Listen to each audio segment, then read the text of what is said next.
delighted to say Happy New Year to Ben Habib, former MEP and Brexiteer. My friend, how are you? Good afternoon, Jeremy. Happy New Year. Glad that you're back. I am, but the voice is not great, so this is all on you, Mr. Habib. Actually, really appreciate. Hope you had a good time. Let's start briefly with Trudeau standing outside his Rideau cottage there in Ottawa, announcing that he's stepping down. The thing you would think in your head is the woke liberals doing a runner before Trump takes over the world, right? Yeah, I think his coalition was falling apart for a while, wasn't it? And we've seen this coming down the track. And all I can say is I'm delighted he's gone. You know, he is one of the best examples of the worst form of wokeism that he has allowed Canada to be gripped by. Multiculturalism, DEI, net zero, locking Canada down with impunity during, you know, the COVID pandemic, or everything you can think of that is damaging for any Western country. He's done it in spades. So I'm absolutely delighted to see the back of him. And I hope that Canada follows a path similar to the one being followed right across, it seems now, Western civilization, where people are waking up and saying, no, we want borders enforced, we want regulations cut, we want taxes down, we want to ditch net zero, we want cultural integration, we want to be proud of our history, etc., etc., etc. And I hope that agenda gets embedded firmly in all Western countries now as we begin to see the back of these people. It's really interesting, isn't it? If you're watching on screen, you'll see pictures of Justin Trudeau there outside Rideau Cottage in Ottawa, attending his resignation in front of the Canadian people. As I say, we'll let you know the timescale of that. But Ben, the irony of what you just said is that as Europe, and in fact the world, is waking up to the reality that wokeism is ridiculous and that we need to have secure borders and a strong military, and we need to have strong leadership and law and order, the only goddamn country, it seems, in Europe and the world that's gone to the left is the United Kingdom, for goodness sake, right? The irony. The irony, but we haven't gone to the left. I'd say we were one of the first countries to wake up to what was required, and the British people expressed it in 2016 with the vote to leave the EU, which was equivalent to all the things that I've just described. Leaving the EU was a prerequisite for all the steps that are required to be taken to protect and promote our country. And the result of the election, actually, I know, is a result of the despondency of the British people, having voted repeatedly for the agenda that Trump is now hopefully going to deliver for America. Having voted for that agenda repeatedly and not seeing it being implemented, people stayed at home. People didn't vote. The turnout was down to 59.5%. Labour got its stonking majority with fewer votes in 2024 than Corbyn lost the election with in 2019. It's because the voter is just fed up. And of course, Reform UK took 4 million votes, which might otherwise have gone to the Conservatives, but it wouldn't have been good to put another Conservative back into office, another Conservative administration, because they needed a firm kicking. They'd become the Labour Party themselves, you know, the uniparty. So, you know, there are good electoral reasons why we've got Labour, but I don't think it in any way represents the will and wishes of the British people. Seamless you are, and I think you should host this afternoon. I'll just nod and try and look intelligent.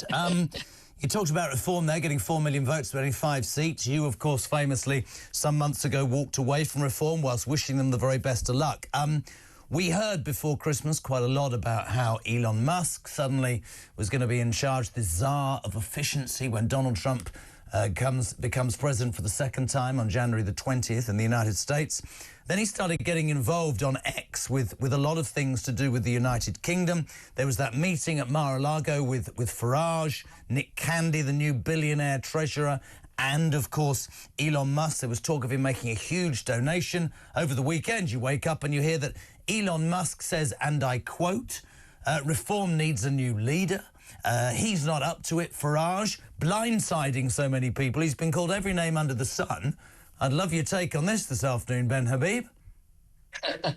So it's no secret that, you know, Reform UK and myself have had our differences, and they resulted in me severing my ties with the party on the 28th of November. And at the core of my differences with Nigel Farage and the party is that the party is 60% owned by Nigel. He has de facto full control of the party. It's not democratized. There are no checks and balances in place that could give rise to a party, in my view, that could form a government. And that was at the heart of my complaints about Reform UK. And notwithstanding all the promises made by Nigel and his chairman, Zair Youssef, nothing's happened. It's still owned by Nigel. It's still effectively Nigel's show. And I think that's unsustainable. But there are also other things that have been creeping in. If you look very closely at what Nigel's been up to, what Reform's been up to, it's been pivoting towards what I would call the central ground, which is where we don't need it. We've already got the Liberal Democrats, the Labour Party, and the Conservative Party occupying that central ground. It's very overcrowded. What we want is a party that stands unashamedly for British national interests. And so it's been slightly dismaying. Viewers won't know this, but many of the grassroots who helped Richard Tice and myself put Reform UK on the map have been set aside, disavowed, and others taken into the party. Lots of Tory councillors have been recruited. Former Tory MPs are being taken on board. These are the people who had a hand in delivering the country into the difficulties in which we now find it. So the direction of travel for Reform hasn't been to my liking. And I think what Elon Musk saw, now remember, Elon Musk is someone who is desirous, recognises the need to shift the Overton window dramatically so that the way the Western world is governed similarly changes. And I think what he's realised is that Nigel isn't really on for shifting the Overton window a lot. And the dispute blew up over the what Elon Musk described as the political incarceration of Tommy Robinson. And Nigel said he would go to the US and explain to Elon Musk that actually Tommy Robinson was in contempt of court, and that's a criminal activity and his incarceration is justified. But actually, I'm completely with Elon Musk. I think Tommy Robinson shouldn't be in jail. It was a civil action. It was a defamation case that was made against Tommy. No one typically goes to jail as a result of a civil action. You might have to pay a fine or a penalty or a settlement for the defamation caused, but you shouldn't be incarcerated. And what Tommy Robinson did was break an injunction where he showed a film.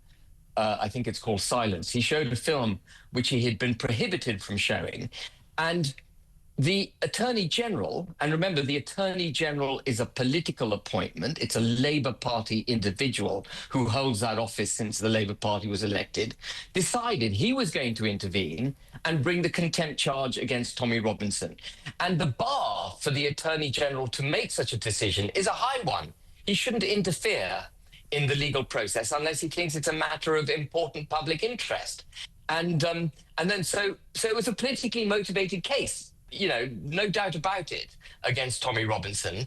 And then, of course, the judge decided to incarcerate him, which again seems disproportionate for showing a film. You shouldn't be sent to jail for, minimum 9 months for showing a film. Do you think, in terms of the British public, in terms of this nation, you make a really salient point about how Johnson sort of went left and Starmer sort of went right, and UKIP as it was, and the Brexit Party, which has sort of morphed into Reform, was that right-wing organisation that seemingly spoke, as I've said many times on this show, for the sorts of things that me growing up as a Tory voter in a Tory household, we've always talked about.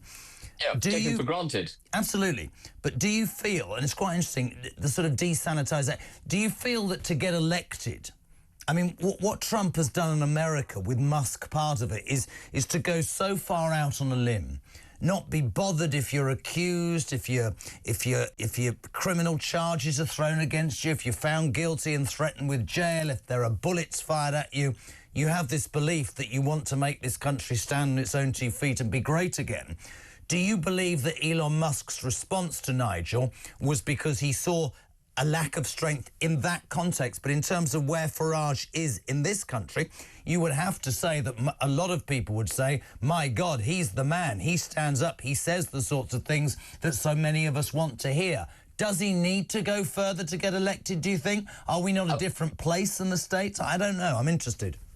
Well, we are definitely a different political system. They have the presidential system, so one man can be fated in put forward as the solution, and he can say things which, you know, Trump has said many, what we would regard in the United Kingdom as outrageous things, but he said them in order to shift the Overton window. Now, what is critical is that we recognize that we're not going to fix the existential threat, as I call it. The very existence of the United Kingdom, I think, is threatened. It's not a matter of just improving our position. It's a matter of continuing to exist as a country, as I see it. In order to protect our existence, we are going to have to change dramatically the way the country is governed. And that will not be born out of timidity. And the people of this country repeatedly, we opened the discussion, on this point. The people of this country have repeatedly voted for a dramatic change in direction. Yeah, they have. And all they've got is middle road, more of the same, more of the same. And you don't get to where we need to go by pivoting to the centre ground. And there have been specific things Nigel has said, which if people are listening very closely to him, will, make them wonder, where does Nigel really sit in the debate? Be really interesting to hear from you all, by the way, listening this afternoon. Let me know what you think. 0344 499 1000, text to 87222. We'll get some calls on. Couple of final quick things, Ben. One guaranteed to get your goat, and the second one mine. Foreign criminals reported today more likely to be arrested for sexual offences, which, of course, would beg the suggestion that if there were less foreign criminals in this country because we were stronger in terms of dealing with immigration and our borders, English foreign nationals 3 times more likely to be arrested and charged for sexual offences. Another example of why we should be stronger, right? Absolutely. I mean, and again, I'm going to use the word timid. We've been made timid by this notion that if you face up to reality and you look at the stats as you've just done and you call it out, you're somehow racist or prejudiced. Those are the stats. You've got to react to the stats and protect the country and, govern it in a way that protect it from that sort of thing being perpetuated. And at the heart of it all is borders. We've forgotten borders in the Western civilized world. And it's not civilized not to have borders. To take down your borders and welcome everyone into your country, that's not civilized, because what you're doing is exposing civil society to an assault. And that's what we're increasingly seeing. And it is only civilized that we enforce our borders. That is how we protect civil society. It's critical. Can I just do a quick call? Are you all right to be part of this call? Sure, absolutely. Laura Jane is in Hampshire. Laura, you're on Talk Drive. Ben is with me. What would you like to say? Well, I've been trying to talk to Ben since I first joined Reform, but we have our first local branch meeting here in it's the North Southampton Romsey possible constituency. I just wish that somehow I'm older than both you and other people. I wish I could shake you, Ben. Please come back. We need you. Everything you're talking about is sensible. We need your intellect. We need your gentlemanly qualities. We need everything that you can offer. And we need all the help we can get. You're right. We need a new political system.